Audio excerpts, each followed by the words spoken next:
why we're really doomed long term. I've decided to do a why we're doomed mini-series here.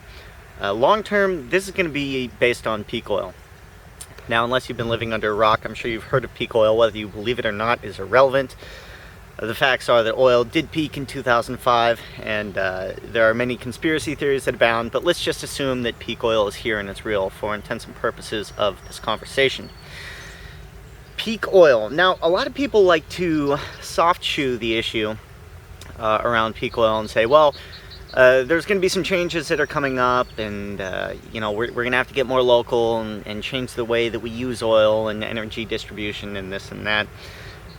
When realistically, I think that what they mean, like when someone like Chris Martin says, I don't think that the next 20 years are going to be like the last 20 years, is when peak oil hits and it hits hard, everything will change devastatingly forever, including a massive population crash, because we're not really smart enough to change until the problem's knocking at our front door, and that's just human nature.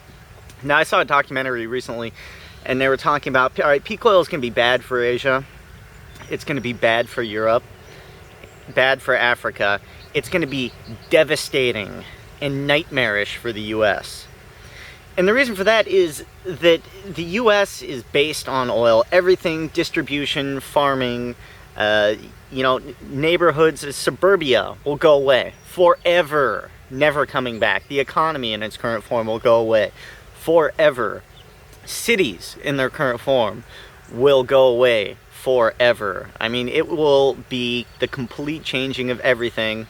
Hard labor will be required for you, so all these people that think that they're going to be lazy and ride the elevator and hop in the car to go to the grocery store and that food will even be there, that's completely unrealistic.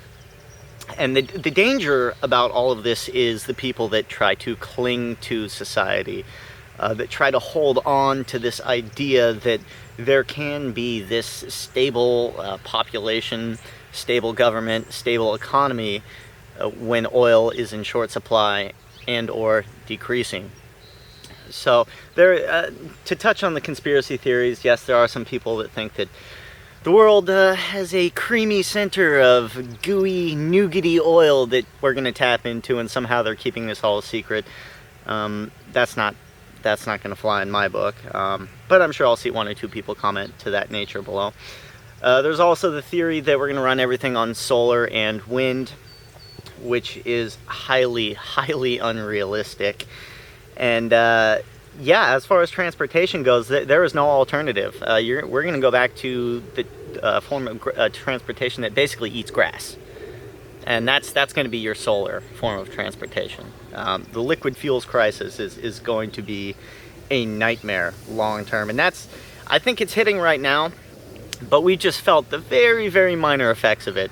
When it's realized and admitted that oil has peaked, and it peaked back in 2005, and oh shit, what are we going to do going forward? That's when it's going to get ugly, because I think countries that have oil, that export it to places like the United States, which uses what I think 1/4 of the world's oil, are probably going to hold on to it for themselves. Like a Saudi Arabia, for example, is a giant sandbox. Without oil, maybe they could support a tiny population of nomads. So they're going to want to keep flying around and driving their Bentleys and whatnot. It's going to be really, really ugly. And I think that's why you're seeing a lot of the wars. I mean, obviously. But, global war for oil will be a common thing going into the future. But I don't think that's going to matter too much for your average suburbanite, because they're going to be worried about survival. So that is why we're really doomed long term.